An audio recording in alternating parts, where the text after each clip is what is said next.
ये जो हम लोग स्टार्ट करेंगे करंट अफेयर जनवरी से स्टार्ट करेंगे, जनवरी 24 से।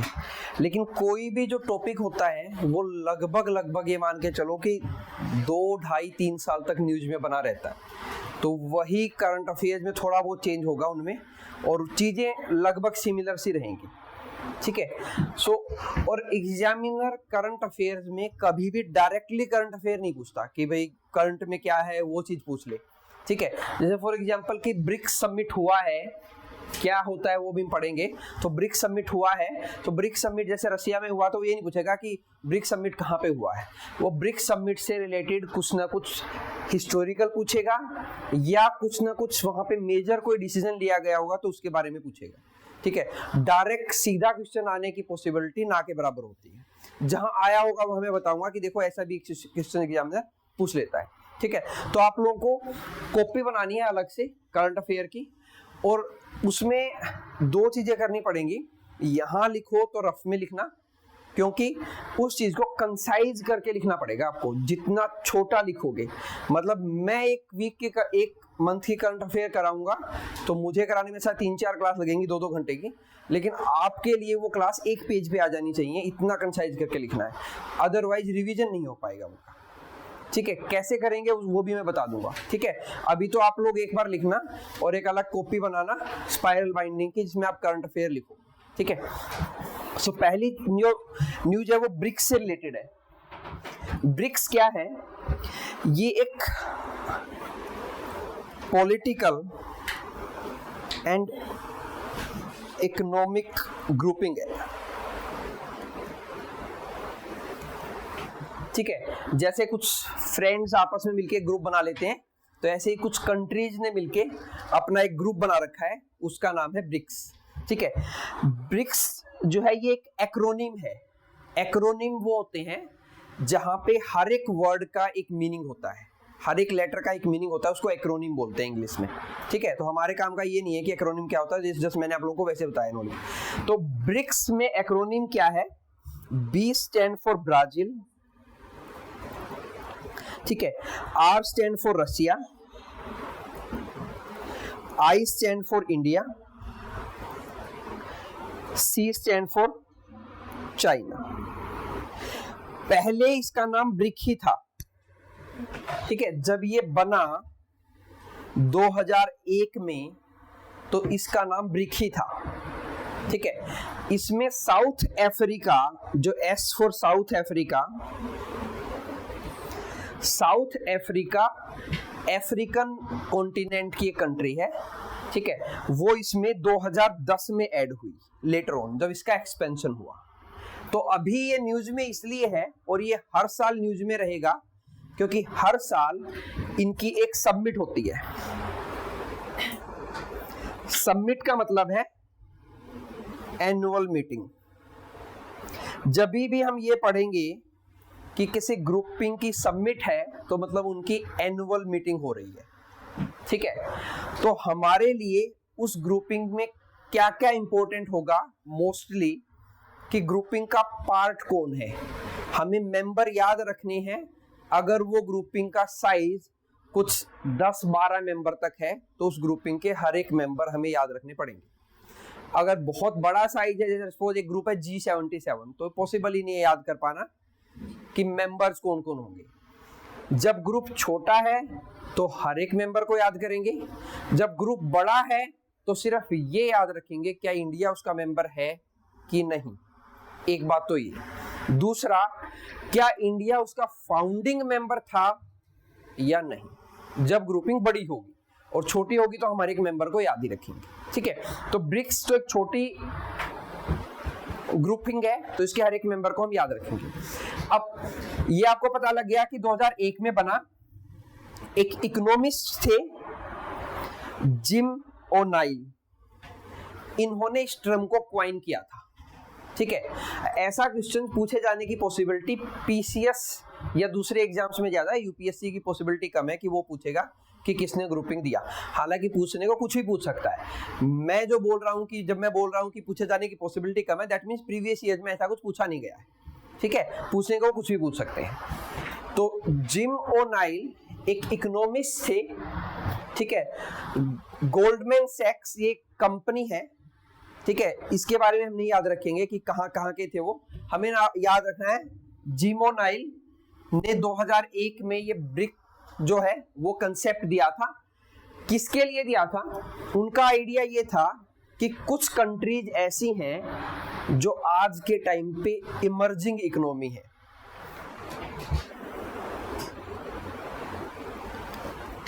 इमर्जिंग इकोनॉमी, ठीक है।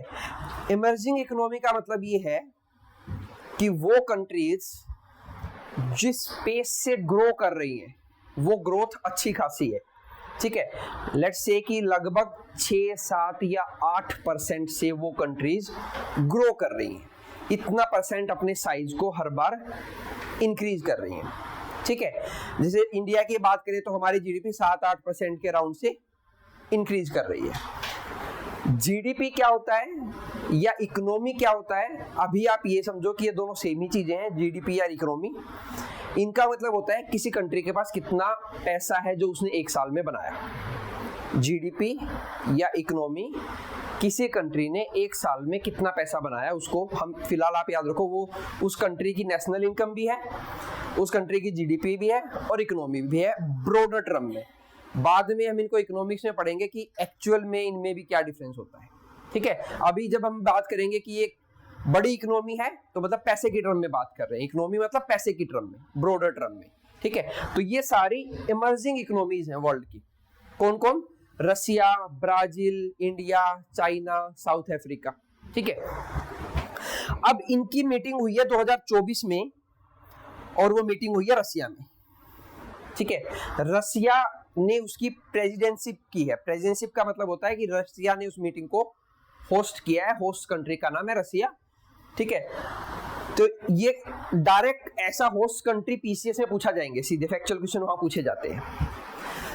तो वहां पे इन्होंने क्या किया है, अपने ग्रुपिंग को एक्सपेंड किया है, अपनी ग्रुपिंग में मेंबर्स को बढ़ाया है। तो एक बड़ी न्यूज है, पूछे जाने की पॉसिबिलिटी बहुत ज्यादा है, किसी न किसी क्वेश्चन किसी न किसी एग्जाम में पूछ लिया जाएगा, ठीक है।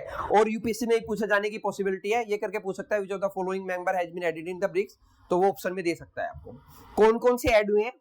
Egypt, Ethiopia, Iran, Saudi Arabia and UAE. ये 5 मेंबर्स ऐड हो गए हैं, नाम ब्रिक्स ही है, अब बोल देते हैं BRICS plus, BRICS plus, plus लगा देते हैं, मतलब कुछ मेंबर और ऐड हो गए, ठीक है। तो brick social and political grouping है, ठीक है।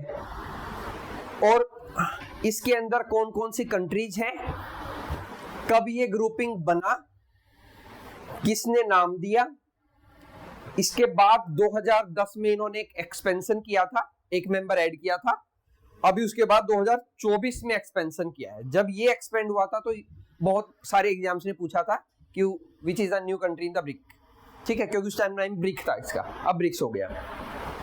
कंट्रीज के नाम याद रख लेना, ठीक है, ये कंट्रीज है और ये मोस्टली डेवलपिंग कंट्रीज हैं वर्ल्ड की, ठीक है, इमर्जिंग इकोनॉमी है और डेवलपिंग कंट्रीज के अंदर आती है। अब ये सारी इंफॉर्मेशन आपको याद होनी चाहिए इस ब्रिक्स से रिलेटेड, ठीक है। देन इसके कुछ इनिशिएटिव हैं। अच्छा, इसका कोई हेडक्वार्टर नहीं है, कुछ ऑर्गेनाइजेशन ऐसी मिलेंगे जिनके हेडक्वार्टर मिलेंगे, कुछ ऑर्गेनाइजेशन ऐसा करते हैं कि जहां मीटिंग होगी जिस साल वही हेडक्वार्टर मान लेते हैं, ठीक है। तो BRICS has no official headquarter, कोई ऑफिशियल हेडक्वार्टर नहीं है। अगर ऐसी कोई स्टेटमेंट है तो स्टेटमेंट सही है, ठीक है। देन इस ग्रुपिंग के कुछ इनिशिएटिव हैं। इनिशिएटिव मतलब इन्होंने कुछ ऐसे काम स्टार्ट किए जो काफी फेमस हैं आज के टाइम पे। 2014 की मीटिंग में इन्होंने एक बैंक बनाया जिसका नाम है new development bank. So new development bank is a bank of BRICS. BRICS का मिलके एक बैंक है न्यू डेवलपमेंट बैंक, ठीक है। न्यू डेवलपमेंट बैंक का हेडक्वार्टर है शंघाई, चाइना में। ये आपको ध्यान रखना है कि शंघाई चाइना में न्यू डेवलपमेंट बैंक का हेडक्वार्टर है, ठीक है।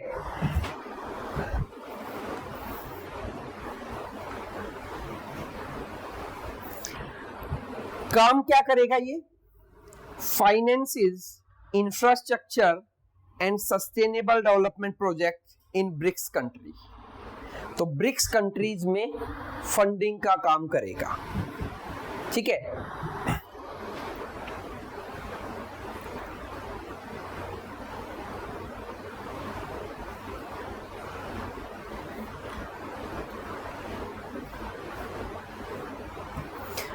दूसरी चीज इनकी जो इंपॉर्टेंट है वो है कंटिंजेंट रिजर्व अरेंजमेंट। यूपीएससी या कोई भी स्टेट पीसीएस एग्जामिनर ये पूछेगा contingent reserve arrangement was sometime seen in news related to what, किससे रिलेटेड है? So it's related to BRICS या ब्रिक्स प्लस से रिलेटेड है, ठीक है। कंटिंजेंट रिजर्व अरेंजमेंट किससे रिलेटेड है? So it is related to BRICS.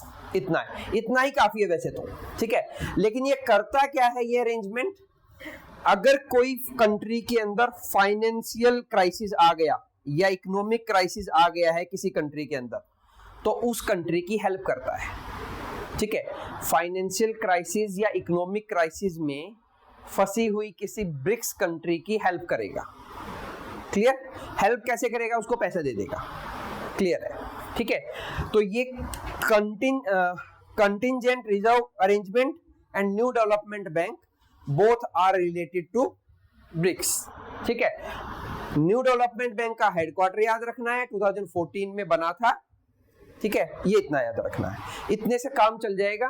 वैसे तो चाहे कितना भी पढ़ लो, ये पढ़ लो पहली सबमिट कहाँ हुई, दूसरी कहाँ हुई, तीसरी कहाँ हुई, कितनी सबमिट होंगी, इंडिया में कितनी सबमिट हुई, पढ़ने को कितना ही पढ़ा जा सकता है, लेकिन क्वेश्चन इतने पढ़ने से सोल्व हो जाएगा, क्योंकि हर एक जगह पे हमें आके एक लिमिट करना पड़ेगा कि इतनी इन्फॉर्मेशन काफी है क्वेश्चन को सोल्व करने के लिए, अदरवाइज तो चाहे कितना भी पढ़ लो उसको, ठीक है।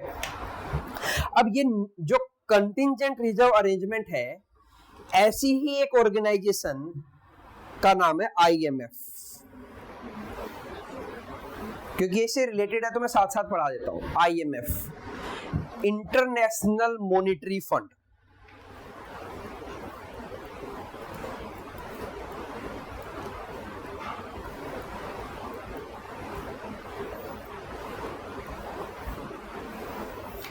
Headquarter Washington DC.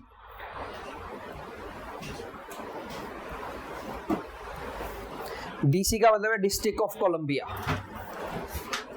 ठीक है। ये अमेरिका की कैपिटल भी है, वाशिंगटन डीसी। इस आईएमएफ का काम क्या है? वही काम वर्ल्ड की कंट्रीज के लिए करता है जो ये काम ब्रिक्स के लिए कर रहा है। तो किसी भी कंट्री की हेल्प करता है इकोनॉमिक क्राइसिस के टाइम पे।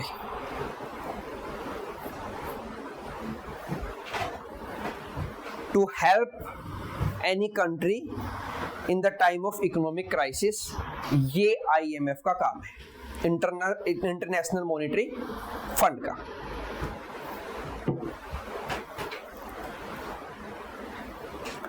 बाकी हम आईएमएफ को डिटेल में पढ़ेंगे और अभी, ठीक है। ये तो इससे है कि ताकि आपको याद रहे कि ऐसा कुछ वर्ल्ड में भी होता है तो वहां पे आईएमएफ का रोल होता है, ठीक है। देन नेक्स्ट न्यूज है जापान में, वहां पे अर्थक्वेक आया है। वैसे कोई बड़ी बात नहीं है, जापान एक अर्थक्वेक प्रोन रीजन है। Japan is a earthquake prone region, मतलब वहां अर्थक्वेक बड़ी फ्रिक्वेंटली आते हैं, ठीक है। तो हमारे लिए इंपॉर्टेंट क्या है? जापान के 4 आइलैंड जिनसे मिलके जापान बना है।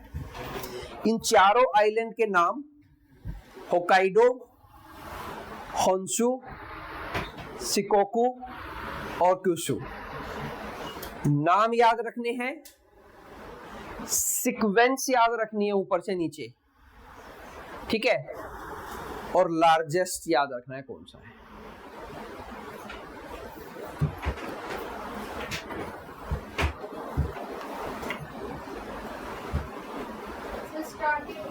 हाँ ऊपर से।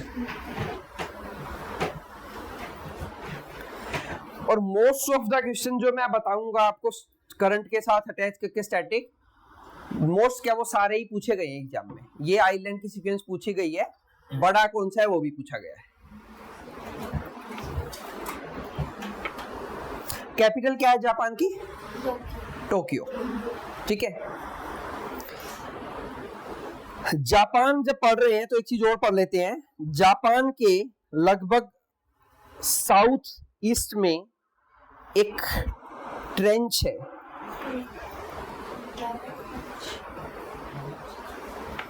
ठीक है। अब कुछ लोगों के लिए एक वर्ड नया होगा, ट्रेंच क्या होता है। तो trench is like a hole, deep hole, ठीक है। अभी आप इतना याद रख लो, ट्रेंच क्या है? Deep whole. ट्रेंच एक डीप होल होता है। कैसे बनते हैं ट्रेंच? एक बार समझो, ये अर्थ है, अर्थ के ऊपर बहुत सारी प्लेट हैं। हमारा अर्थ बहुत सारी प्लेट से मिलके बना हुआ है, ठीक है। वो प्लेट मूव करती हैं, उसी से अर्थक्वेक वगैरह आते हैं, ठीक है। तो जब दो प्लेट एक दूसरे के आके ऐसे टकराती हैं या एक दूसरे से मिलती हैं तो वहां पे एक ट्रेंच बनती है, ठीक है। बस इतना याद रखो, बाकी ज्योग्राफी में कंसेप्ट पढ़ेंगे ट्रेंच डीप में। तो ट्रेंच अभी के लिए याद रखो, डीप होल है। क्यों फेमस है? अच्छा, इसका नाम क्या है? Mariana trench.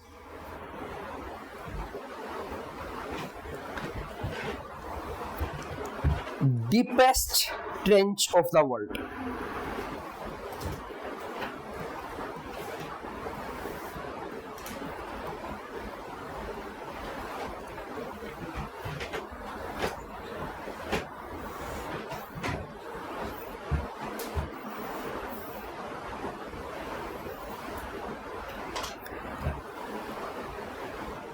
ठीक है, तो डीपेस्ट ट्रेंच पूछ लिया जाए तो कौन सी है? मैरियाना ट्रेंच है। अब इस ट्रेंच में भी जो सबसे डीपेस्ट पॉइंट है 11 किलोमीटर नीचे, उसका नाम है चैलेंजर डीप। इसका जो डीपेस्ट पॉइंट है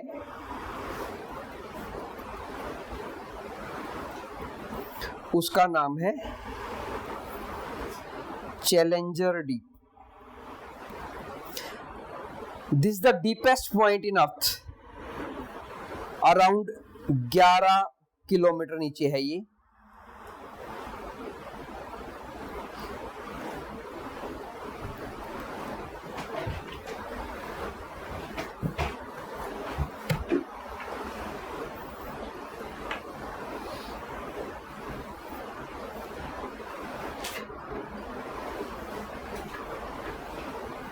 डन, ठीक है।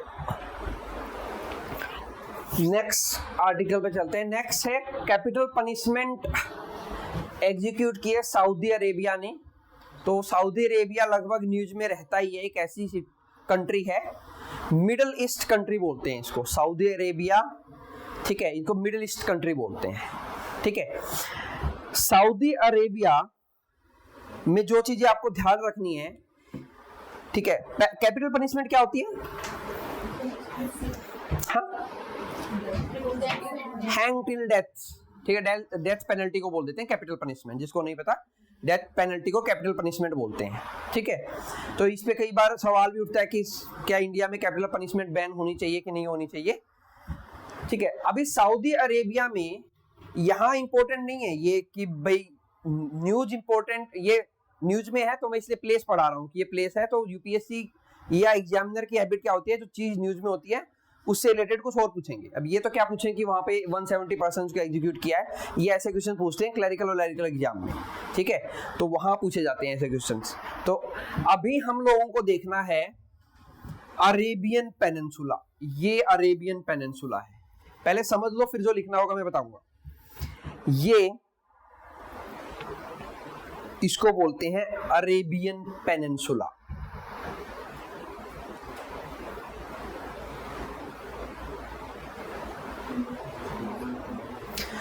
पेनिनसुला लैंड का वो हिस्सा होता है जो तीन तरफ से वाटर से घिरा होता है,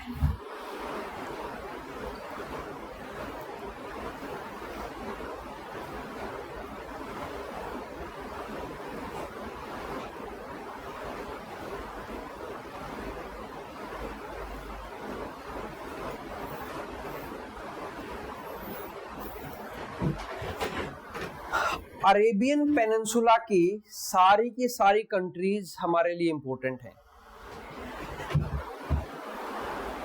एक तो अरेबियन पेनिनसुला इसलिए इंपॉर्टेंट है कि इस पेनिनसुला में क्रूड ऑयल का प्रोडक्शन बहुत ज्यादा होता है। यानी यहाँ की जो कंट्री हैं, Saudi Arabia, Oman, UAE, Qatar, then उसके बाद ये यहाँ पे है ये बहरीन, कुवैत, यमन, ये सारी, इराक, ये सारी की सारी कंट्रीज क्रूड ऑयल प्रोडक्शन करती हैं। इन सभी कंट्रीज की इकोनॉमी क्रूड ऑयल से चलती है। मतलब ये लोग कच्चा तेल निकालते हैं, उसको सेल करते हैं, उससे इनकी इकोनॉमी चलती है। उसको बोलते हैं क्रूड ऑयल बेस्ड इकोनॉमी। इनकी इकोनॉमी किस पे बेस्ड है? क्रूड ऑयल के पर बेस्ड है। ठीक है, इसमें हमें एक तो ये याद रखना है कि इनकी कैपिटल सिटी, सऊदी अरेबिया की कैपिटल है रियाद। ठीक है, कुवैत की कैपिटल है कुवैत सिटी। ठीक है, देन कतर की कैपिटल है दोहा। यूएई की कैपिटल है अबू धाबी। ओमान की कैपिटल है मस्कट। यमन की कैपिटल है सना। और इराक की कैपिटल है बगदाद। सीरिया की कैपिटल है डेमस्कस। ये लिख लो पहले।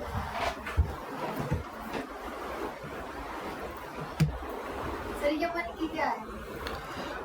यमन की सना, SANA''E।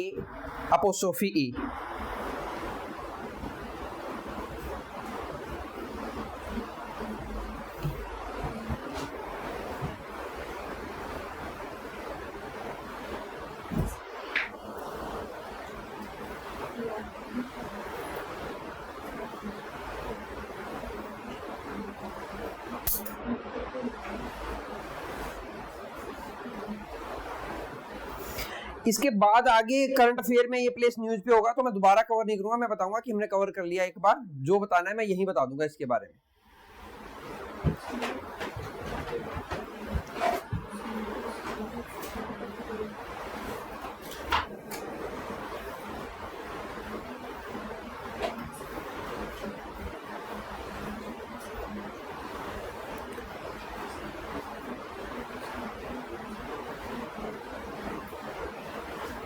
डन। लेबनान की कैपिटल है बेरूत।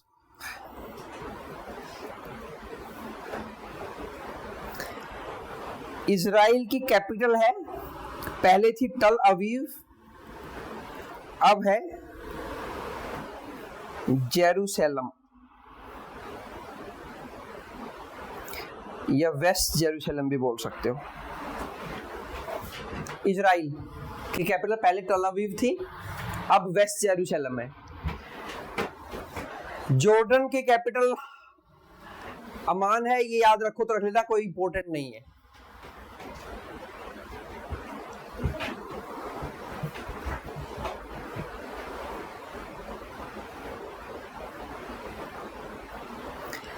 कुवैत की भी याद है तो ठीक है, नहीं इंपॉर्टेंट नहीं है। कतर की याद रखना दोहा, हम दोहा पढ़ेंगे इन्वायरमेंट इकोलॉजी में, इंपॉर्टेंट है। तो दोहा कतरी कैपिटल है। UAE capital Abu Dhabi important है, याद रखना। यूएई यूनाइटेड अरब एमिराट्स, 7 एमिरेट्स हैं जिनसे मिलके बना हुआ है। 7 एमिरेट्स का मतलब जैसे इंडिया में स्टेट्स हैं, ऐसे ही 7 एमिरेट्स हैं। जैसे अबू धाबी एक एमिरेट है, दुबई एक एमिरेट्स है, तो उनसे मिलके बना हुआ है यूनाइटेड अरब एमिरेट्स। ठीक है, तो यूएई कैपिटल है अबू धाबी और यहाँ की एक फेमस सिटी है दुबई। जैसे इंडिया में कैपिटल है दिल्ली, फेमस सिटी है मुंबई, तो ऐसे ही दुबई काफी फेमस है यहाँ पे। ठीक है, अबू धाबी में याद रखना आप 2 headquarter,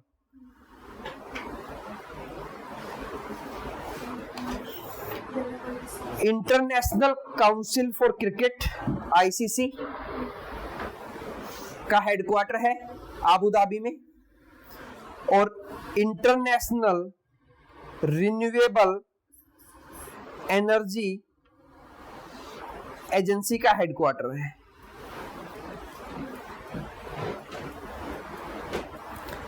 International Council for Cricket ICC, International Renewable Energy Agency, इन दोनों का हेडक्वार्टर है आबू धाबी में। दो इंटरनेशनल ऑर्गेनाइजेशन है जिनका हेडक्वार्टर है। हम लोग सबसे ज्यादा क्रूड ऑयल लेते हैं इराक से। Iraq supply largest crude oil to India.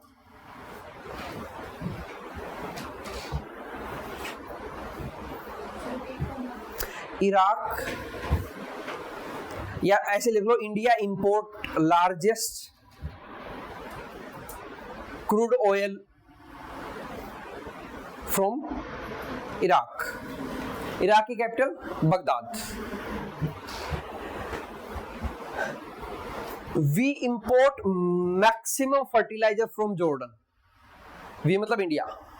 India import maximum fertilisers from Jordan. Fertiliser या रॉ मटेरियल लिख लो, जो फर्टिलाइजर बनाने के लिए रॉ मटेरियल चाहिए वो हम जॉर्डन से लेते हैं।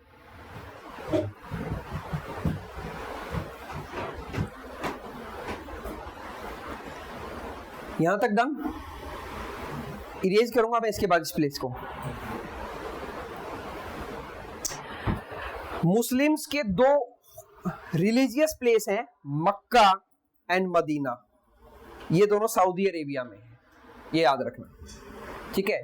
काफी होली प्लेसेस हैं ये इस्लाम के लिए। मक्का में तो इनकी सबसे जो मेन मस्जिद है वो मोस्क वो मक्का में है, और मदीना भी इनके लिए रिलीजियस पॉइंट ऑफ व्यू से इंपॉर्टेंट प्लेस है।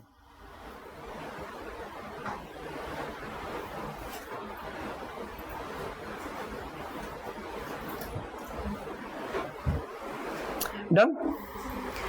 इसके बाद यहां कुछ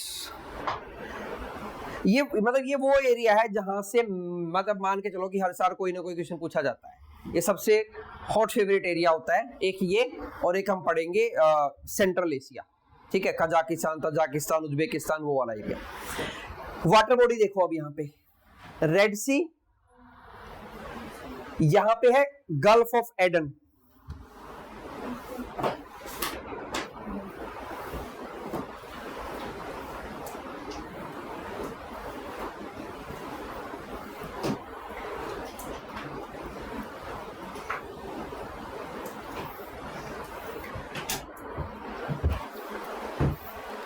ये है पर्शियन गल्फ, ये सारी पर्शियन गल्फ है।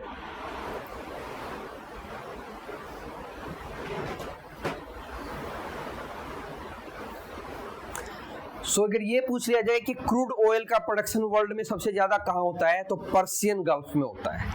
या क्रूड ऑयल का सबसे ज्यादा एक्सपोर्ट कहीं से होता है, तो वो पर्शियन गल्फ से होता है, ठीक है। Persian gulf is the area where the maximum crude oil export takes place.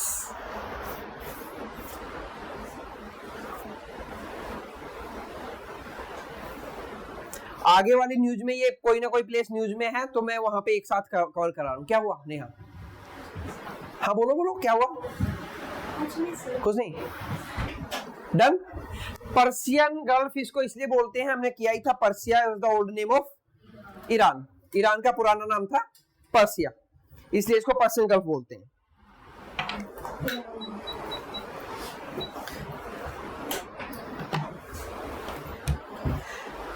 यहां पे है गल्फ ऑफ ओमान। तो एक गल्फ ऑफ ओमान भी आपको याद रखनी है। Gulf of Oman, Persian gulf, gulf of Aden, then इसके बाद रेड सी।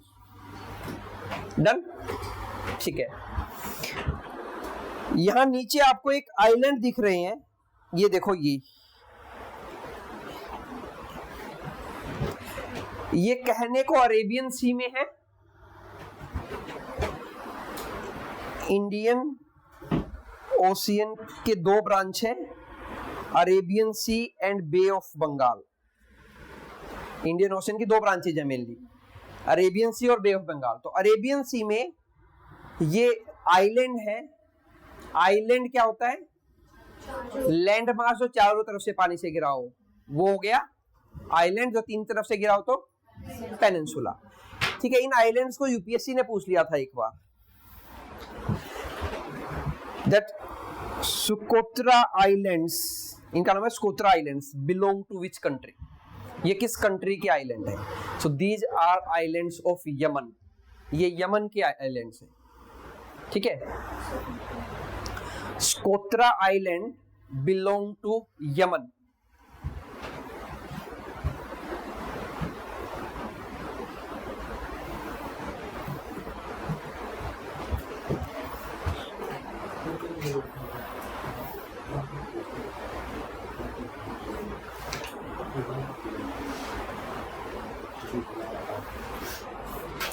फिर यहीं से यूपीएससी ने एक क्वेश्चन और पूछा 2018 या 19 में, Houthi rebel groups are in news belong to which country? ये ह्यूदी जो है वो रेबल ग्रुप हैं, मिलिटेंट रेबल ग्रुप हैं। ठीक है, किस कंट्री से बिलोंग करते हैं? तो ये भी बिलोंग करते हैं यमन से। ठीक है, यहाँ पे ह्यूदी रेबल ग्रुप्स आपको मिलेंगे।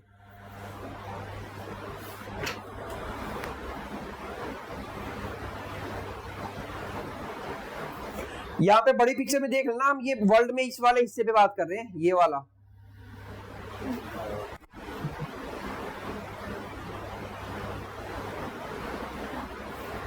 लेबनान हम आगे भी पढ़ेंगे, अभी न्यूज में है लेबनान करंट में ही, वहां पे बहुत ज्यादा लगभग 300 एक्सप्लोजन हुए एक दिन में लगभग, तो उसकी कैपिटल बैरूत याद रखना। ठीक है, ये याद रखना लेबनान जो है उसकी बाउंड्री मेडिटेरेनियन सी से लगती है।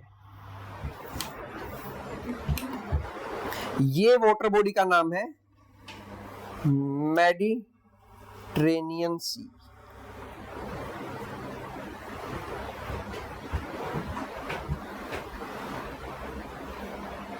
जिसमें इजराइल की बाउंड्री भी लगती है और लेबनान की बाउंड्री भी लगती है और उससे ऊपर सीरिया की बाउंड्री भी लगती है। क्योंकि यूपीएससी ने यह पूछ लिया था, which of the following country do not share boundary with Mediterranean Sea? तो ऑप्शंस थे, तो आपको ध्यान रखना पड़ेगा कि कौन सी कंट्रीज की बाउंड्री मेडिटेरेनियन सी में ओपन होती है। ठीक है, तो उसमें ऑप्शंस में जो सही नहीं था वो शायद जॉर्डन था, जॉर्डन की बाउंड्री ओपन नहीं होती, बाकी तीनों की बाउंड्री ओपन होती है, इजराइल भी, लेबनान भी, सीरिया भी। ठीक है, हाँ इराक की भी नहीं होती, ऑप्शन उसमें शायद जॉर्डन था जो वो थी। हाँ, इराक की भी टच नहीं होगी, आप पूछ रहे हो। हाँ, इराक की भी नहीं टच होती।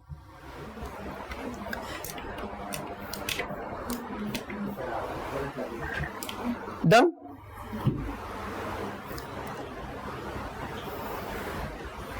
अभी हम किस यहां बात कर रहे थे, ये यमन दिख रहा है ना, अब थोड़ा अफ्रीका में आ गए।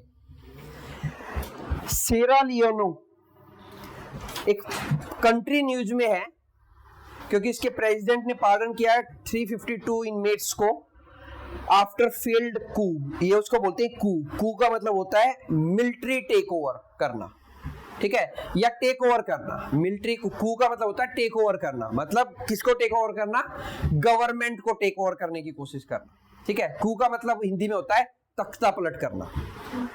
ठीक है, to try to change the government forcefully. ठीक है, तो कई बार वर्ड सुनोगे मिलिट्री कू हुआ है तो मतलब मिलिट्री ने तख्ता पलट कर दिया है। ठीक है, इसको कू बोलेंगे, पी नहीं बोलेंगे, कू बोलेंगे, मिलिट्री कू। तो वहां पे कू का जो अटेम्प्ट है वो फेल हो गया। तो अब हमारे लिए ये प्लेस इंपॉर्टेंट है, कहां है? तो ये कहां है? वेस्ट अफ्रीकन कंट्री है। ठीक है, तो एक तो आपको ये ध्यान रखना है कि ये वेस्ट अफ्रीकन कंट्री है। दूसरा ये ध्यान रखना है कि इसका बाउंड्री अटलांटिक ओशियन में लगता है। ये अटलांटिक ओशियन है।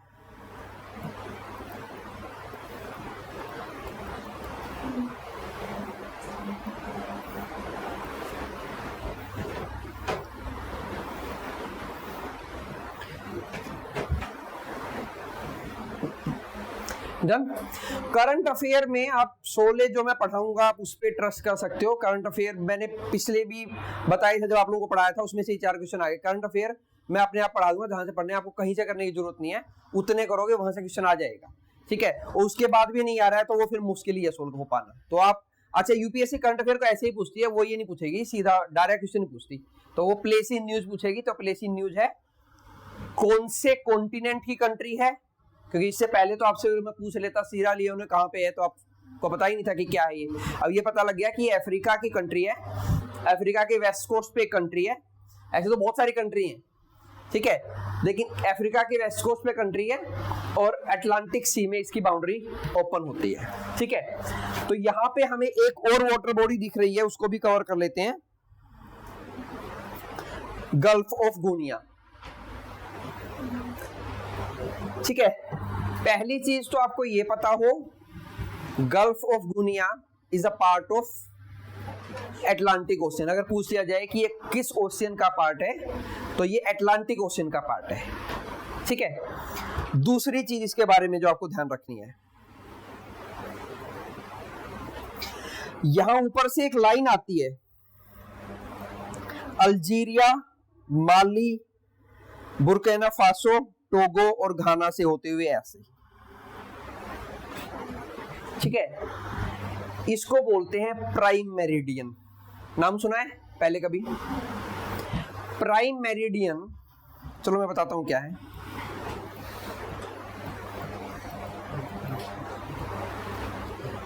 एन इमेजिनरी लाइन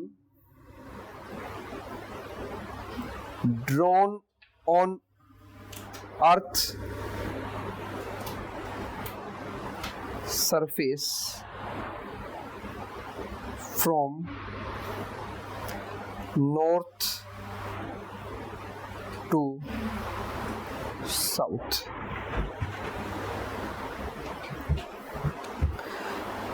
देखो ये अगर अर्थ है तो ये इसका नॉर्थ और ये इसके साउथ को मैं मिला दूंगा एक लाइन से, ठीक है, तो इसको प्राइम मेरिडियन बोलते हैं, अब इतना ही समझ लो। और अगर इसके वेस्ट और ईस्ट को मिला दूंगा तो इसको बोलते हैं इक्वेटर, ठीक है। तो एक इमेजिनरी वर्टिकल लाइन लिख लेना, वर्टिकल लाइन इमेजिनरी इसलिए क्योंकि सिर्फ इमेजिन की गई, एक्चुअल में नहीं है। Imaginary line drawn on earth surface from north pole to south pole, ऐसे लिख लेना, from north pole to south pole, तो उसको बोलते हैं प्राइम मेरिडियन। ये प्राइम मेरिडियन कई सारी कंट्री से होके जाती है। अभी हम इतना ही याद रखेंगे क्योंकि एकदम से इनको याद करना मुश्किल हो जाता है। अभी हम याद रखेंगे अफ्रीका में कहां से जा रही है, अल्जीरिया, माली, बुर्किना फासो, टोगो और उसके बाद घाना, ठीक है। अजीब हो सकते हैं ये, लेकिन यही याद करने पड़ेंगे हम लोगों को, ठीक है। इन सभी कंट्री से प्राइम मेरिडियन अफ्रीका से होके जाती है, इससे ऊपर भी जाती है फ्रांस से, ब्रिटेन से, ठीक है, बाद में करेंगे, पहले इतना कर लो कि अफ्रीका में कहां से जा रही है। बुर्किना फासो, फिर टोगो, TOGO, टोगो, हाँ बुर्किना फासो, फिर टोगो TOGO, BURKINO, फिर टोगो और फिर घाना, ठीक है। आप लोग इनको याद कैसे करोगे? मैप की बुक वो ले लो, ब्लैंक मैप ले लो, वर्ल्ड मैप, जिस पोर्शन को हम डिस्कस कर रहे हैं उसको कट करो, कॉपी में वहीं पेस्ट करो और ऐसे ही ड्रॉ करके लिखना साफ फेयर बुक में, जैसे मैं ड्रॉ कर रहा हूं, तभी याद होंगे, अदरवाइज कोई चांस नहीं है कि ये याद रहे कि कहां से जा रही है। कि मैप गायब होते ही हम यही भूल जाएंगे कि यहाँ कौन से सबसे बहुत अच्छे से दिख रही है, ठीक है। तो ब्लैंक मैप लेना साउथ अफ्रीका का, सॉरी अफ्रीकन कॉन्टिनेंट का, अपने हाथ से नाम लिखना, याद हो जाएंगे कि ऊपर अल्जीरिया है, फिर माली है, फिर बर्किना फासो है, फिर टोगो है, फिर उसके बाद सॉरी घाना है, ठीक है। तो ऊपर से नीचे याद हो जाएंगे, आपको सीक्वेंस में याद रखने हैं कि इनसे प्राइम मेरिडियन पास हो रही है, ठीक है। ये इधर से आ रही है इक्वेटर,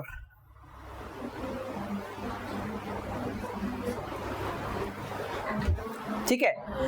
तो जो ये प्राइम मेरिडियन और इक्वेटर का मीटिंग पॉइंट है ये गल्फ ऑफ गुनिया में, ठीक है। तो ये क्वेश्चन पूछा गया था, where is the meeting point of prime meridian and equator, उनका मीटिंग पॉइंट कहाँ है? तो गल्फ ऑफ गुनिया के अंदर उनका मीटिंग पॉइंट है।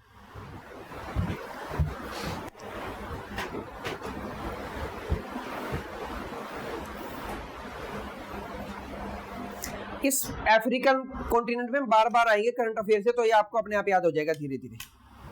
अभी एक बार आ रहे, एक पहली बार देखोगे तो अजीब लगेगा, दूसरी तीसरी चौथी पांचवी बार जब आएगा तो अपने आप याद हो जाएगा। अच्छा, यहाँ पे हमने इससे पहले ये भी किया था।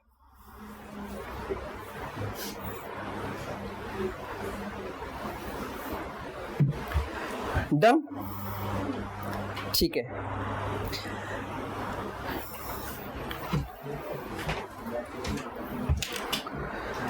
नेक्स्ट प्लेस इन न्यूज है ईरान। ईरान अभी हम पढ़ के आए थे, वैसे पहले हमने अरेबियन पेनिनसुला किया, फिर उसे नीचे गए थे, उसे ऊपर आ गए वापस से, ठीक है। ये अरेबियन पेनिनसुला से नीचे था, ठीक है, ये अरेबियन पेनिनसुला था। अब इसके ऊपर वाला देखेंगे हिस्सा, ईरान न्यूज में है। ईरान की कैपिटल तेहरान। यहां पे ईरान में एक पोर्ट है, यहां पे एक पोर्ट है जिसका नाम है चाहबार पोर्ट। तो एक क्वेश्चन तो यही हो गया, चाहबार पोर्ट कहां पे है? दूसरा, इस चाहबार पोर्ट को इंडिया डेवलप कर रहा है। We are developing the Chabahar port, ठीक है। हम लोगों को क्या पड़ी है, हम लोग क्यों डेवलप कर रहे हैं वहां जाके? एक तो इंटरनेशनल ऑर्डर ट्रेड में हम लोगों को हेल्प मिल पाए, ठीक है। दूसरा, हम अफगानिस्तान जाना चाह रहे थे तो इस यहां से सीधा हम अफगानिस्तान में एंट्री ले सकते हैं ईरान से होके, ठीक है।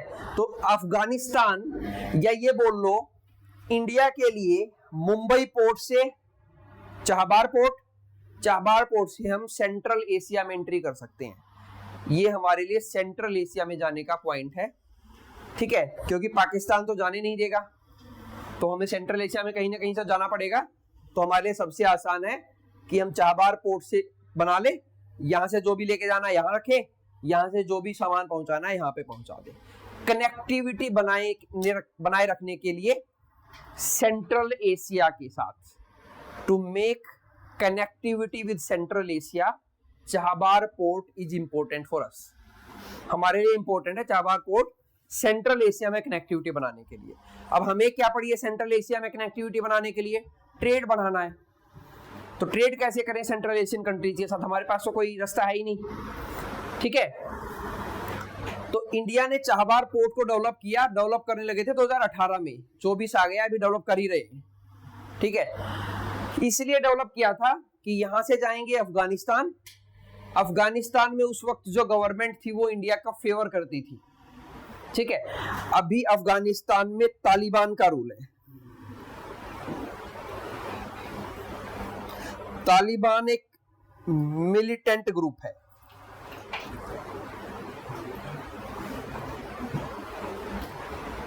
ठीक है। तो हम लोगों ने अफगानिस्तान में बहुत सारे millions billions of dollar spend कर रखे हैं। इनकी पार्लियामेंट हमने बना रखी है, इनकी बड़ी बड़ी लाइब्रेरी बना रखी है, बड़े डैम बना रखे हैं, रोड बना रखे हैं। तो हमने पूरा सेटलमेंट कर रखा था कि ये हमारे लिए मेन पॉइंट हो जाएगा और इससे हम पूरी सेंट्रल एशिया में ट्रेड करेंगे, ठीक है। लेकिन तालिबान का टेक ओवर हो गया तो उससे गेम पलट गया पूरा का पूरा, ठीक है। तो साथ साथ में इंटरनेशनल रिलेशन भी समझेंगे। तो चाहबार पोर्ट है, तो चाइना बोला कि अगर आप लोग चाहबार पोर्ट डेवलप कर रहे हो तो मैं गवादर पोर्ट डेवलप करूंगा। गवादर पोर्ट है पाकिस्तान में, जिसको डेवलप कर रहा है चाइना, ठीक है। तो एक क्वेश्चन तो ये कि ग्वादर पोर्ट कहां है? तो ग्वादर पोर्ट पाकिस्तान में है। ग्वादर पोर्ट कौन से सी में ओपन होती है? इंडियन ओशियन में ओपन होती है, या अरेबियन सी बोल लो, ठीक है। चाहबार पोर्ट कहां ओपन होती है? पर्शियन गल्फ में। या इनडायरेक्टली बोलेंगे तो वो भी अरेबियन सी का ही पार्ट है, ठीक है, एक्सटेंडेड वर्जन है ये अरेबियन सी का, ठीक है। तो इनकी लोकेशंस याद रखना। आप पूछ रहे थे इराक मेडिटेरेनियन सी में खुलता है नहीं खुलता, ये याद रखना, इराक पर्शियन गल्फ में खुलता है, ठीक है। जो पर्शियन गल्फ है इसके चारों तरफ की country Iran, Iraq, Kuwait, then इसके बाद यहाँ पे बहरीन है, देन उसके बाद यहाँ पे यूएई है और सऊदी अरेबिया तो है ही, ठीक है। और कौन सी रह गई, एक ओमान हो गई, क्योंकि ये ओमान है यहाँ पे, ठीक है। एक कंट्री और बच गई, कतर, ठीक है, Qatar. I repeat, Persian gulf ऐसे बना लेना कि पर्शियन गल्फ के चारों तरफ कंट्री कौन कौन सी हैं, ईरान, इराक, कुवैत, बहरीन है यहाँ पे, ये कतर है, यूएई, ये सऊदी अरेबिया और ये ओमान। ये सब कंट्रीज पर्शियन गल्फ में खुलती हैं, ठीक है। तो जैसे मेडिटेरेनियन सी पूछा था तो यूपीएससी यही पूछ सकता है कि पर्शियन गल्फ में कौन कौन सी कंट्रीज हैं, ये विच of the following country share its border with the Persian gulf. तो ये सारी कंट्रीज पर्शियन गल्फ के साथ अपना बॉर्डर शेयर करती।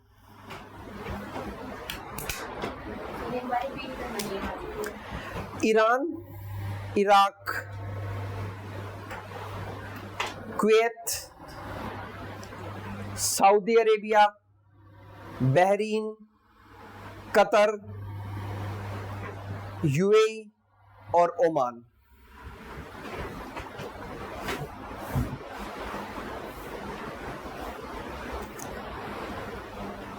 अफगानिस्तान की कैपिटल काबुल।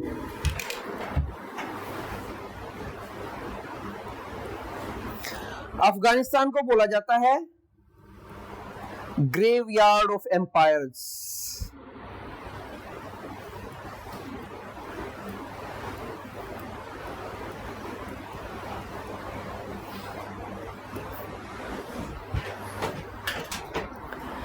ठीक है, ग्रेवयार्ड क्या होती है, एक तरह कब्र। क्यों बोला जाता है, क्योंकि अफगानिस्तान का जो टेरेन है, जो उसका अपर सरफेस है, टेरेन होता है अपर सरफेस, वो इतना अनइवन है कि बहुत सारे ट्राइबल ग्रुप रहते हैं वहां पे।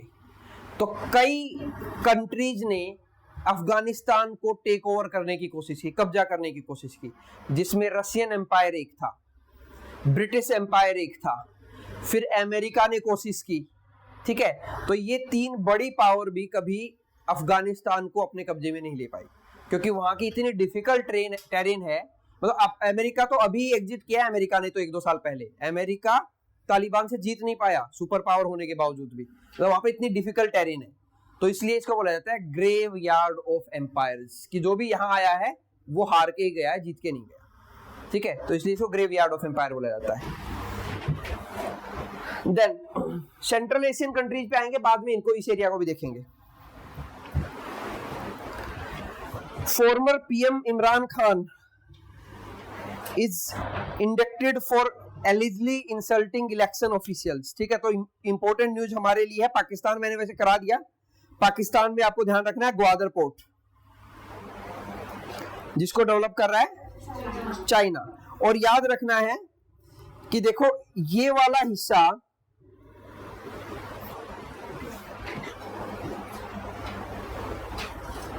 ये पीओके है, this is PoK, Pakistan occupied Kashmir. हम बोलते हैं पाकिस्तान ऑक्यूपाइड कश्मीर और पाकिस्तानी इसको बोलते हैं आजाद कश्मीर, ठीक है। तो ट्रम्प में कंफ्यूज मत करना, वो बोलते हैं आजाद कश्मीर, हम बोलते हैं पाकिस्तान ऑक्यूपाइड कश्मीर। तो चाइना के साथ पाकिस्तान के बड़े फ्रेंडली रिलेशनशिप है। चाइना का एक प्रोजेक्ट है जो हमने पहले किया था, BRI, बॉर्डर रोड इनिशिएटिव, जिसपे यूपीएससी ने क्वेश्चन भी पूछा था, या one belt one road initiative, दोनों सेम है। बॉर्डर रोड इनिशिएटिव या one belt one road initiative China का है, इसके तहत वो यहां से ऐसे ग्वादर पोर्ट तक आने के लिए एक रास्ता बना रहा है जिसको बोलते हैं CPEC.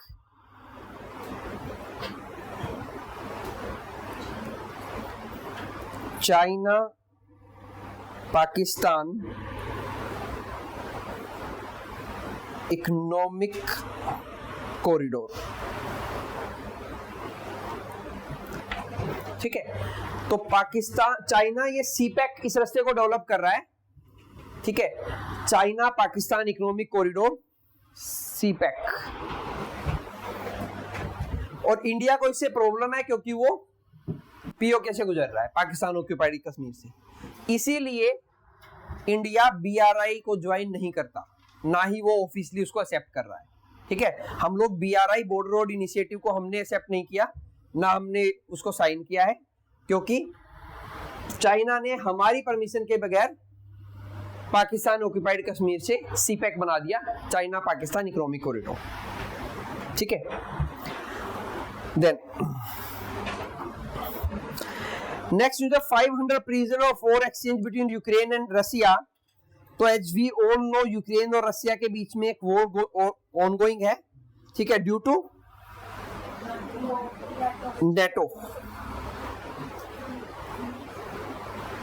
North Atlantic Treaty organisation.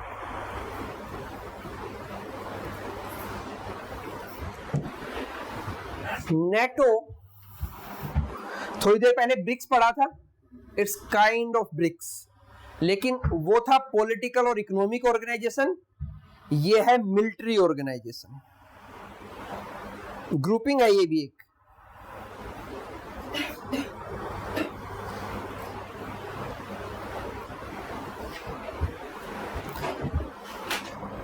North Atlantic Treaty organisation,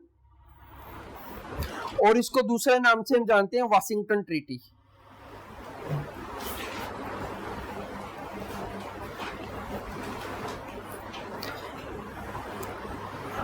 (1949) में बना था ये NATO, North Atlantic Treaty Organization. Ukraine wants to join NATO,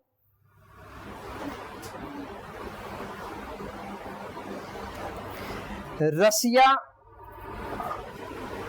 denying it.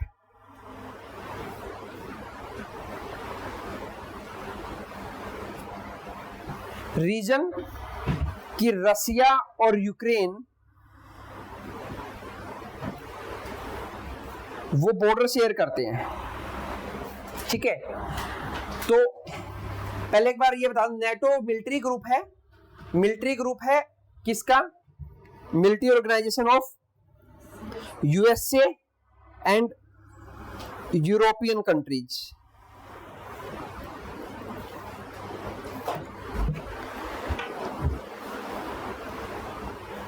(32 members हैं इसके total.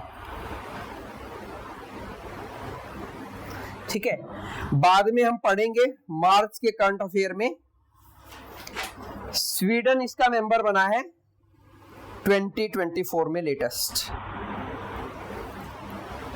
32nd member to join NATO is Sweden. तो स्वीडन की तरह ही Ukraine भी इसको ज्वाइन करना चाह रहा है, लेकिन रसिया उसको डिनाई कर रहा है। रसिया क्यों डिनाई कर रहा है? Because Russia want to create a buffer zone between Russia and NATO countries. ठीक है, बफर जोन क्रिएट करना चाह रहा है। वो चाह रहा है कि नेटो कंट्रीज की बॉर्डर मेरे से ना मिले, क्योंकि नेटो कंट्रीज की बॉर्डर मिलने से होगा ये कि अगर रसिया फिर यूक्रेन के साथ या कोई भी ऐसी कंट्री जिसकी बाउंड्री रसिया के साथ लगती है, अगर रसिया उसकी बाउंड्री में कोई भी मतलब इन या आउट करने की कोशिश करता है, तो उस केस में नेटो की सारी कंट्रीज मिलकर रसिया पे अटैक कर देंगी। क्योंकि नेटो की ट्रीटी का मानना है किसी भी एक कंट्री पे अटैक हुआ जो नेटो की मेंबर है, तो सभी कंट्री पे अटैक माना जाएगा, तो उस कंट्री के अगेंस्ट में सभी मिलकर लड़ेंगे। नॉर्थ अटलांटिक ट्रीटी ऑर्गेनाइजेशन, जिसका दूसरा नाम वाशिंगटन ट्रीटी है, 1949 में बनी थी। मिलिट्री ऑर्गेनाइजेशन है, यूएसए और यूरोपियन कंट्रीज मेंबर हैं, 32 मेंबर्स हैं। लेटेस्ट स्वीडन है इसको ज्वाइन करने वाला। हेडक्वार्टर है इसका ब्रुसेल्स, बेल्जियम में।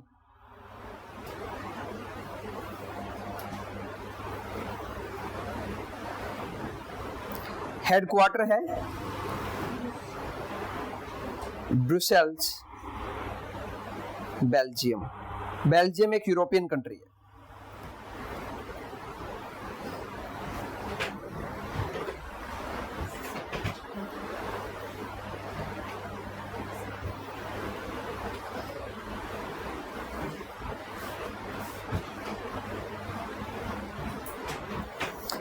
डन।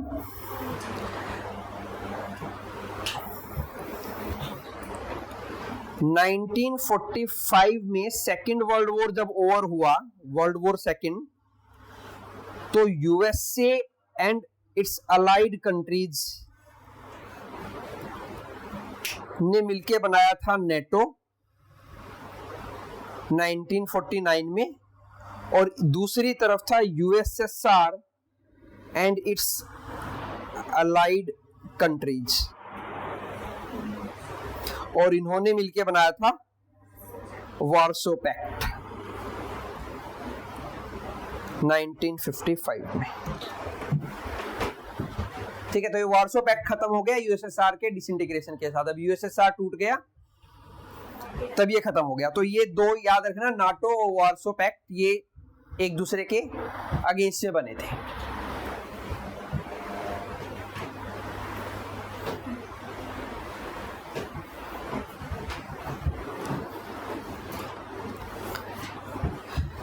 यूक्रेन, लिखो यूक्रेन के बारे में, largest country of Europe area wise. Ukraine is the largest country of Europe area wise.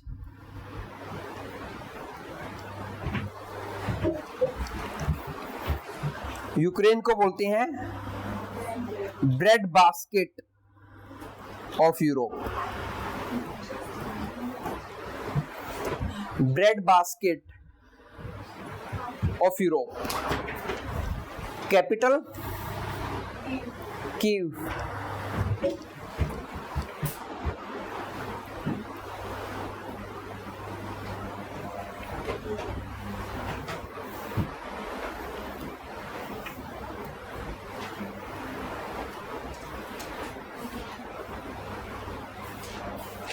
Ukraine की कैपिटल कीव। ठीक है, 2014 में रसिया और यूक्रेन के बीच में पहले भी वॉर हुआ था।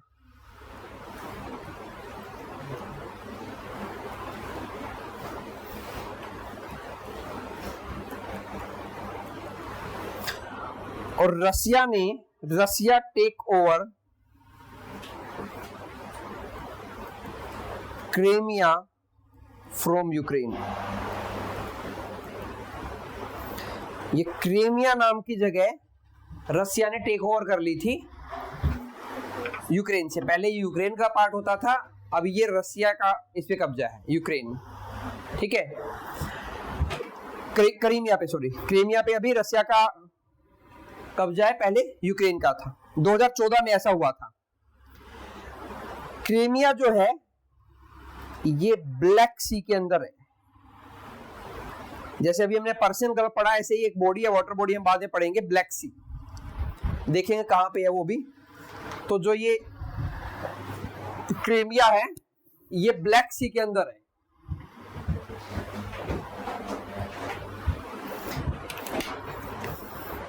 ठीक है, ब्लैक सी भी one of the hot topic है जहां यूपीएससी बहुत सारे क्वेश्चन पूछ चुका है।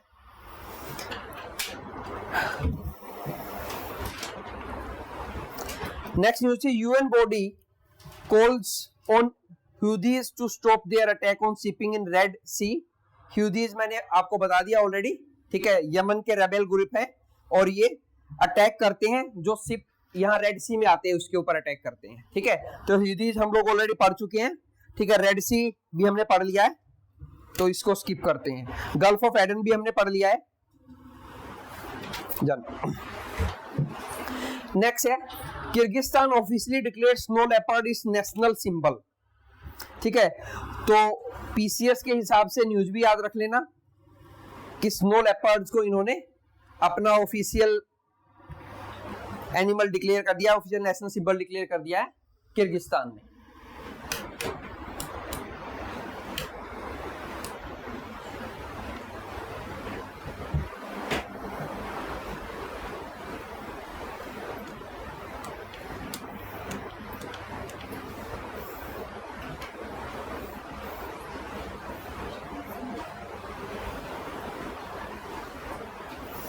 स्नो लेपर्ड इंडिया में भी मिलता है।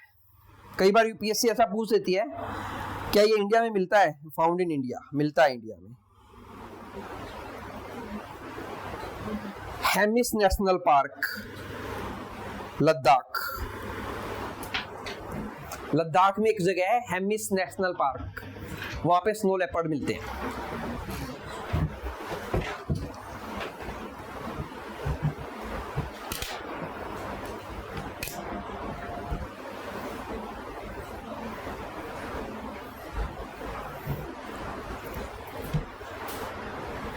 तो ये भी इंपॉर्टेंट है कि हेमिस नेशनल पार्क कहाँ पे है, लद्दाख में।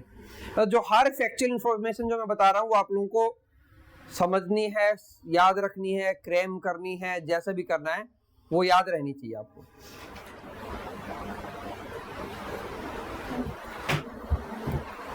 इंडिया का क्या है नेशनल एनिमल?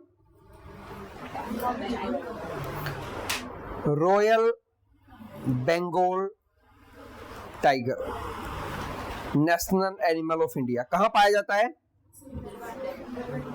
सुंदरबन। और ये सुंदरबन कहां है? वेस्ट बंगाल में।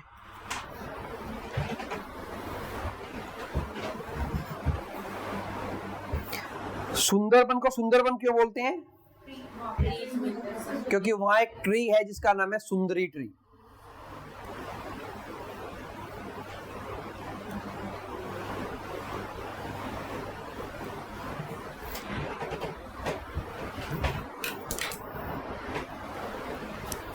सुंदरबन एक एरिया है जहां पे गंगा रिवर जो है वो बे ऑफ बंगाल में गिरती है वहां से। ठीक है, उसकी डिस्ट्रीब्यूटरी हुगली रिवर जो है बे ऑफ बंगाल में गिरती है, तो वहां पे उस एरिया को बोलते हैं सुंदरबन एरिया। वहां पे सुंदरी नाम के ट्री मिलते हैं तो इसलिए उसका नाम सुंदरबन है। तो वहां मिलता है इंडिया का national animal. It is the home for India national animal. ये उसका होम है, मिल तो कहीं और भी सकता है लेकिन ये उसका होम है, यहाँ पे वो नेचुरली पाया जाता है। ठीक है, क्योंकि यूपीएससी कई बार ये भी पूछ लेते हैं क्या ये स्पीसीज नेचुरली कहाँ पे पाई जाती है। ठीक है, तो ये नेचुरली सुंदरबन में ही पाया जाता है। ये इसका नेचुरल हैबिटेट है, इसको बोलते हैं natural habitat. Royal Bengal tiger का नेचुरल हैबिटेट है सुंदरबन।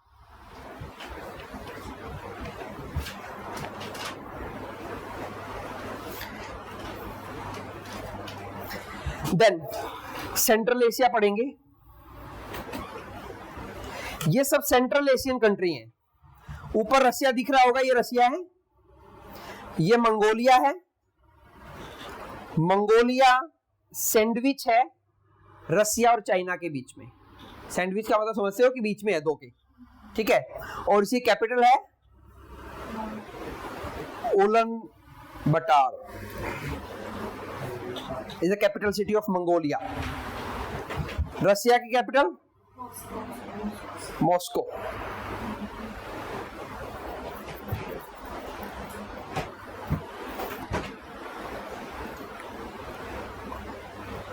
सेंट्रल एशियन कंट्रीज की सबसे बड़ी कंट्री है कजाकिस्तान।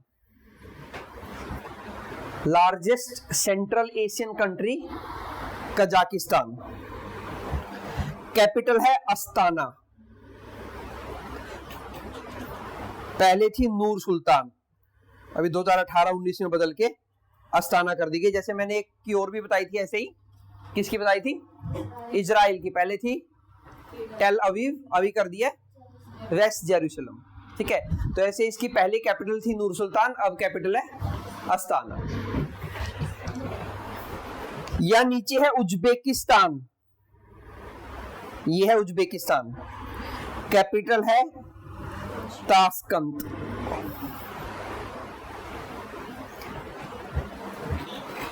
ये ताशकंद आपको 2 पॉइंट से याद रखनी है इंडिया के रिलेशन में। एक तो यहां पे डेथ हुई थी of Lal Bahadur Shastri, second prime minister of India, उनकी डेथ हुई थी।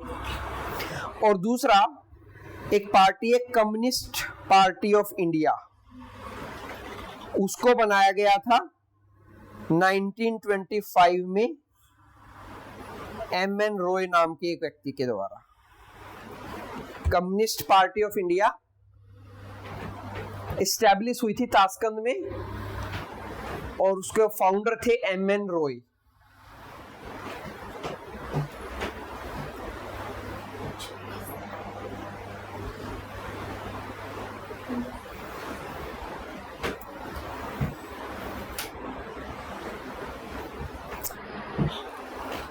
कजाकिस्तान की कैपिटल अस्ताना, उज्बेकिस्तान की ताशकंद, फिर किर्गिस्तान जिसका ऑफिशियल एनिमल है उसकी कैपिटल है Bishkek.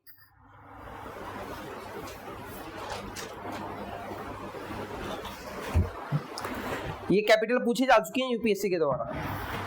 Match the capital city of the following central Asian countries. Bishkek, Kyrgyzstan.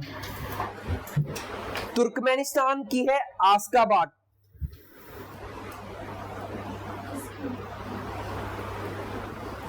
आस्काबाद है तुर्कमेनिस्तान की, ये रही, नाम बड़ा मैंने करके यहां लिख दिया है आस्काबाद। हम एक आस्काबाद एग्रीमेंट भी पढ़ेंगे बाद में।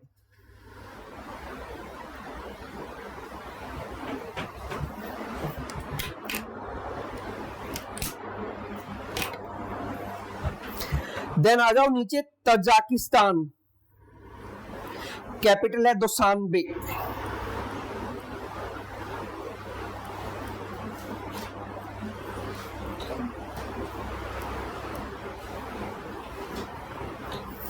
कजाकिस्तान की कैपिटल है तजाकिस्तान, TAJIKISTAN। ठीक है, अभी यहाँ पे आपको सबकी कैपिटल याद हो गई है। नीचे ईरान की मैंने बता दी तेहरान है, अफगानिस्तान की काबुल है, पाकिस्तान की इस्लामाबाद है। ठीक है, मंगोलिया की उलन बटार, चाइना की बीजिंग, चाइना की बीजिंग और रशिया की मॉस्को है। तो इस रीजन में हमने सारी कैपिटल सिटी पढ़ ली है। डन। कोई नहीं, आप लोगों को टाइम मिलेगा ये याद करने के लिए। अगली क्लास में 2, 3, 4 दिन के गैप के बाद दूंगा करंट अफेयर की, मोस्ट प्रोबेबली वेडनेसडे को। डन। उसके बाद यूपीएससी ने पूछा कि ये वाटर बॉडी किन 2 कंट्रीज के बीच में है। इसका नाम है अराल सी। 2017 या 16 का क्वेश्चन है यूपीएससी का, 18 का, 2018 में यूपीएससी ने पूछा Aral sea is the boundary between which 2 Central Asian countries? It's between Kazakhstan and Uzbekistan। ऐसे याद रख लेना, दोनों में जेड आता है, नहीं तो याद नहीं रहेगा कुछ टाइम के बाद कि किन 2 सेंट्रल एशियन कंट्री के बीच में है। दोनों के नाम में जेड आता है, उनके बीच में है। ठीक है, मैंने ऐसे याद किया था तो मैं अपन इसलिए बता रहा हूँ, अदरवाइज याद नहीं रहता। अराल सी, अब सी सूख गया है, अभी इसमें पानी नहीं है। यूपीएससी ने इसलिए पूछा था कि उस वक्त ये सूख गया था बिल्कुल। ठीक है, तो न्यूज में था। ठीक है, तो क्या पता फिर कभी कोई बारिश हो जाए, फिर पानी आ जाए, फिर पूछ ले वो। ठीक है, तो न्यूज में होती है। तो वाटर बॉडीज, यूपीएससी क्लाइमेट को लेके बहुत ज्यादा कंसर्न रहता है, तो क्लाइमेट से रिलेटेड कोई भी चीज होती है तो पूछता है। स्नो लेपर्ड जो है, जैसे मैंने बता दिया, तो स्नो लेपर्ड के बारे में पूछा जा सकता है। अराल सी, फिर आ जाओ Caspian C.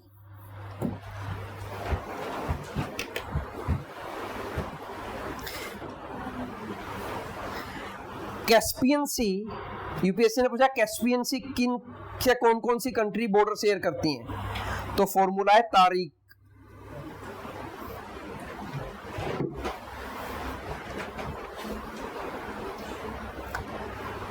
T for Turkmenistan, A for Azerbaijan, लिखते जाओ, T for Turkmenistan, A for Azerbaijan, Azerbaijan की कैपिटल है बाकू, ठीक है। 2006 में यही सबमिट हुई थी जब उसको प्लूटो को प्लेनेट की लिस्ट से बाहर कर दिया था, ठीक है, 2006 की बाकू सबमिट में। तो Azerbaijan, R for Russia, I for Iran and K for Kazakhstan. तारीख याद रखना, गड़बड़ तारीख में कहा होगी, टी में तजाकिस्तान है कि तुर्कमेनिस्तान है, ठीक है, तो ये याद रखना पड़ेगा आपको, तजाकिस्तान नहीं है, मैं वो भी बता रहा हूं जहां गलती होती है, तुर्कमेनिस्तान है, ठीक है।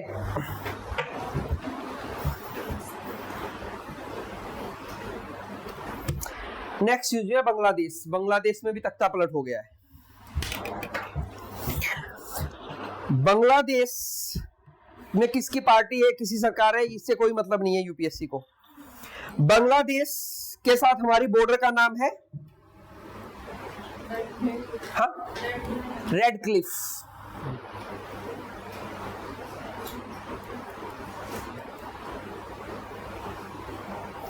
Border between India and Bangladesh, red Cliff line.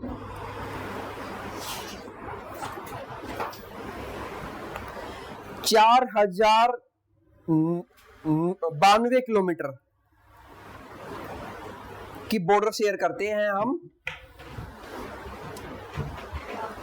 Bangladesh के साथ। Largest border share by India with any foreign country. Largest border, क्या कह रहे हो कंट्री सर?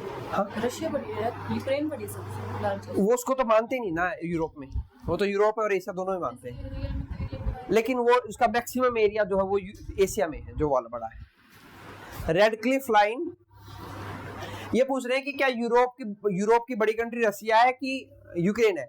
जो पूरी की पूरी यूरोप में है वो यूक्रेन है, अदरवाइज रसिया है, ठीक है। तो पूछा क्या गया है वो देखना पड़ेगा। अगर पूछा विच of the following is the largest country of Europe और ऑप्शन में रसिया है तो लगाना पड़ेगा ऑप्शन, क्योंकि वो है।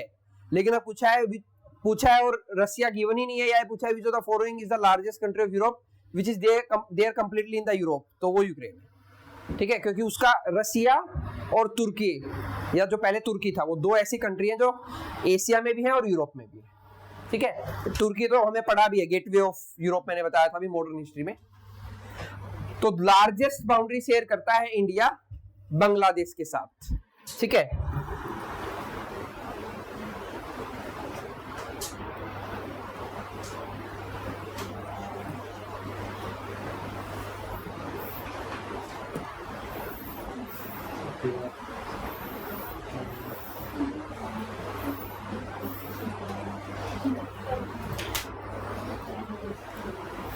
ये एक्रोनिम याद रखेंगे बचपन में एमबीए। इससे हम ये बताएंगे कि इंडिया का बाउंड्री डिसेंडिंग ऑर्डर में किस कंट्री के साथ कितना बड़ा है।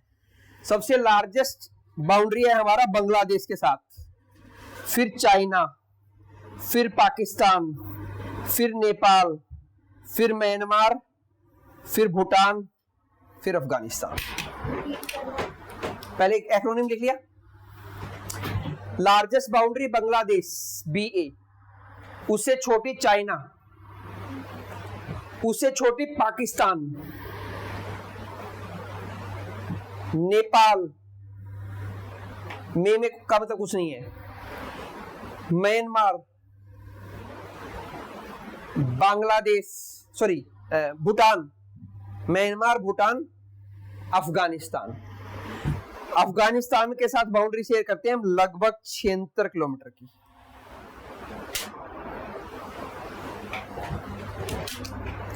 अगर पीओके को हम हमारा हिस्सा मानते हैं तो, क्योंकि उसकी बाउंड्री शेयर होती है पीओके के साथ, ठीक है। तो इस सीक्वेंसिंग टैब्स को, क्योंकि यूपीएससी या स्टेट पीसीएस क्या करते हैं, वो डिसेंडिंग या असेंडिंग ऑर्डर में बोलते हैं कि अरेंज करो कि इंडिया किन कंट्रीज के साथ largest to smallest boundary share कर रहा है, ठीक है। तो इस फॉर्मूला से आपको याद रह जाएगा।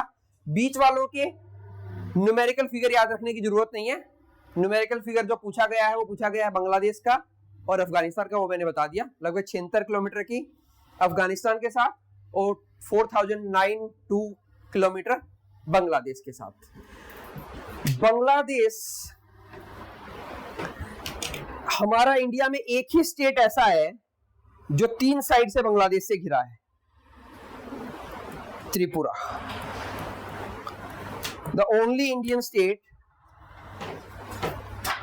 whose border are covered from 3 sides by Bangladesh is Tripura.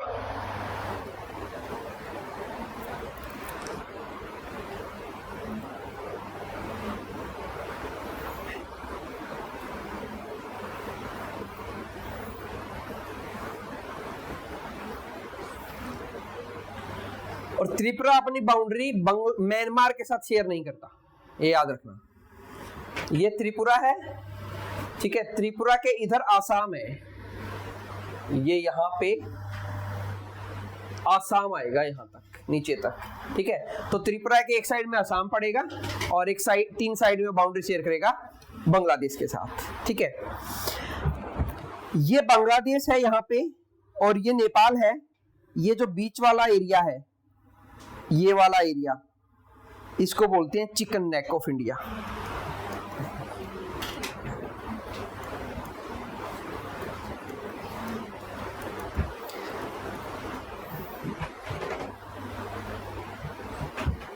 मतलब यहां से अगर कट कर दे इंडिया को तो नॉर्थ ईस्टर्न इंडिया सारा अलग हो जाता है। ये वेस्ट बंगाल है, यहां भी वेस्ट बंगाल है, चिकन नेक जो है वेस्ट बंगाल में है।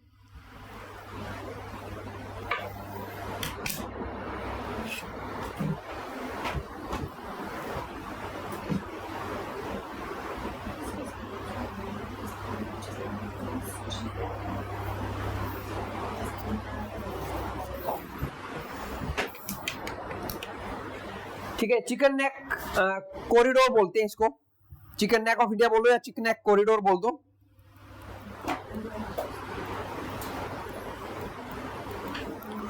या सिलीगुड़ी कॉरिडोर भी बोल देते हैं।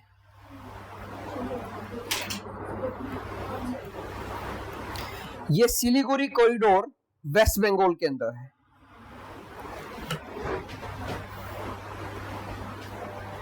ठीक है, और वेस्ट बंगाल में भी प्रिसाइजली मैं बात करूं तो ये दार्जिलिंग के अंडर में है। यहां पे पड़ता है दार्जिलिंग।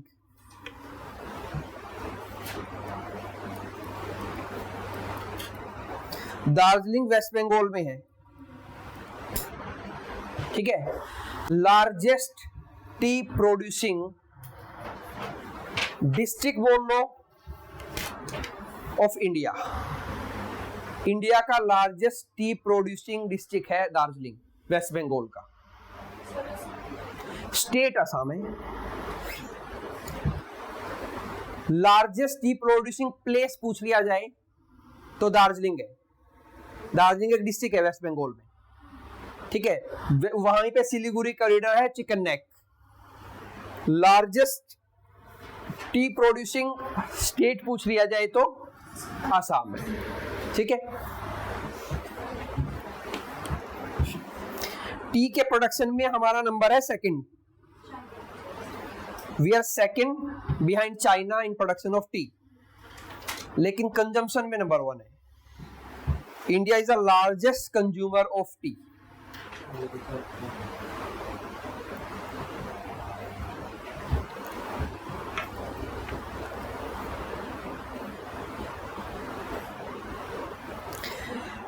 यहां पे एक बांग्लादेश की कैपिटल पता ही होगा, ढाका है।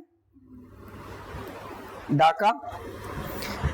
यहां पे इनकी एक पोर्ट है Chittagong.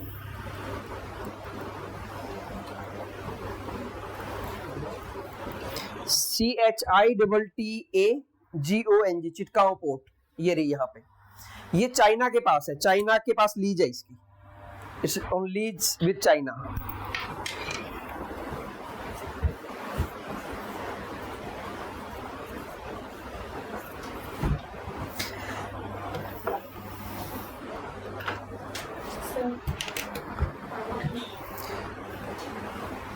Mohammad Yunus, care taker of Bangladesh government. Care taker का मतलब है कि अभी वो वहां पे प्राइम मिनिस्टर की तरह है, मोहम्मद यूनिस खान।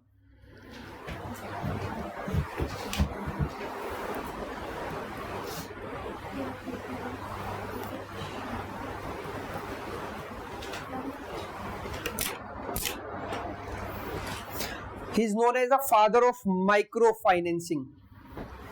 इनको बोला जाता है father of micro financing. Micro financing का मतलब होता है छोटे लेवल फाइनेंस का, यानी पैसों के लेन देन का काम छोटे लेवल पे करना।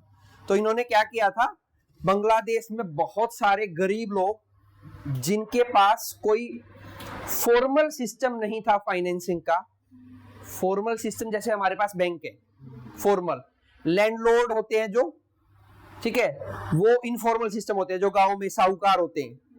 तो छोटे छोटे जो गरीब लोग थे उन लोगों को इन्होंने पैसे दिया, किसी को 200, 500, 700 ऐसे करके वो लोग रिटर्न कर देते थे वापस पैसों को, ठीक है। तो वहां से इन्होंने माइक्रो फाइनेंसिंग स्टार्ट की थी, ठीक है, बांग्लादेश के अंदर, और वो बहुत लार्ज स्केल पे हिट हुई थी और वर्ल्ड में इनको बोला गया फादर ऑफ माइक्रो फाइनेंसिंग। उसके बेस पे अभी बांग्लादेश में तख्ता पलट हुआ है, जो वहां की प्राइम मिनिस्टर थी शेख हसीना, वो देश छोड़ के भाग गई हैं। रीजन है रिजर्वेशन सिस्टम इन जॉब्स, मतलब वहां की जो जॉब है उसके अंदर रिजर्वेशन सिस्टम है, और उस रिजर्वेशन सिस्टम में बहुत सारा रिजर्वेशन उन लोगों को दिया गया है जिन्होंने जिनके फोरफादर्स ने 1971 के बांग्लादेश लिबरेशन वॉर में पार्टिसिपेशन किया था। तो वहां पे अनएम्प्लॉयमेंट बहुत ज्यादा है, उसकी वजह से लोग सड़कों पे आ गए और शेख हसीना को भागना पड़ा, ठीक है। तो अभी ये बांग्लादेश गवर्नमेंट के केयर टेकर हैं। केयर टेकर मतलब प्राइम मिनिस्टर की तरह काम कर रहे हैं Mohammad Yunus Khan, father of micro financing. Nobel prize भी मिला हुआ है इनको।